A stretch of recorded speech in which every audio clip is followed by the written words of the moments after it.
नूरजहां 1577 से 1645 ईस्वी में मुगल काल की एक महारानी थी, जिन्हें भारत के इतिहास में मुगल शासक जहांगीर की सबसे पसंदीदा पत्नी के तौर पर याद किया जाता है। उनका असली नाम मेहर उन्निसा था। उनका जन्म अफगानिस्तान के कंधार में 1597 में पर्सिया के एक कुलीन परिवार में हुआ था। उनके दादा शाह तहमास्प प्रथम की सेवा में थे। मेहरुनिसा मिर्जा घियास बेग और उनकी पत्नी अस्मत बेगम की चौथी संतान थी। परिवार में के भारत आने के बाद उनका जन्म हुआ। उनके पिता घियास बेग महान मुगल शासक अकबर की सेवा करते थे। अकबर ने उनके पिता को इदमत उद्दौला राज्य का स्तंभ की पदवी दे रखी थी। इसके बाद उनके भाई आसफ खान ने जहांगीर और उनके उत्तराधिकारी महाराज शाहजहां की सेवा की। एक अप्रवासी से मुगल शासक की महारानी बनने वाली नूरजहां उस कालखंड की सबसे प्रभावशाली शख्सियतों में से एक थी। नूरजहां ने अपने शासनकाल 1611 से 1627 ईस्वी के दौरान मुगल साम्राज्य को आकार देने और विस्तार देने में महत्वपूर्ण भूमिका निभाई। इसके साथ साथ उन्होंने मुगल काल में धर्म और विदेशी व्यापार को बढ़ाने और फैलाने में भी महत्वपूर्ण योगदान दिया।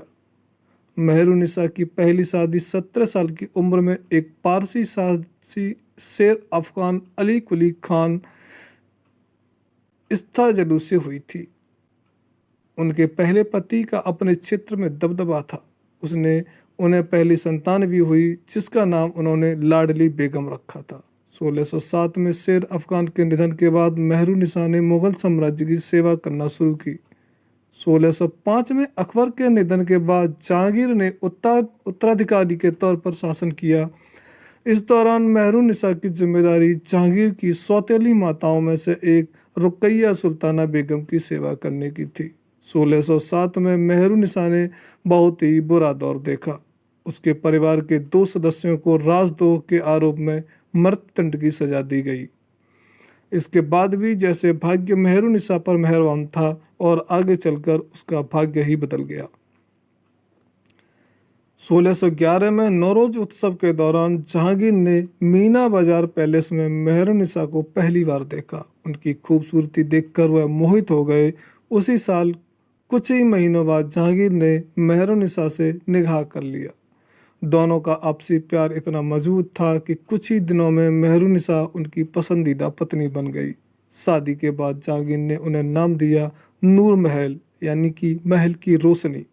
बाद में 1616 में उन्हें नूरजहां दुनिया की रोशनी कहा जाने लगा। जहांगीर ने नूरजहां को सरकारी कामकाज के अधिकार भी दे दिए। इससे उनके परिजन भी फले फूले। जहांगीर को शराब और अफीम की लत लग चुकी थी। जहांगीर नशे में डूबे रहते। इससे नूरजहां का शासन पर प्रभाव बढ़ने लगा था। धीरे धीरे वही पर्दे के पीछे से मुगल शासन को चलाने लगी। यह वह दौर था जब मुगल शासन ने तेजी से विकास किया।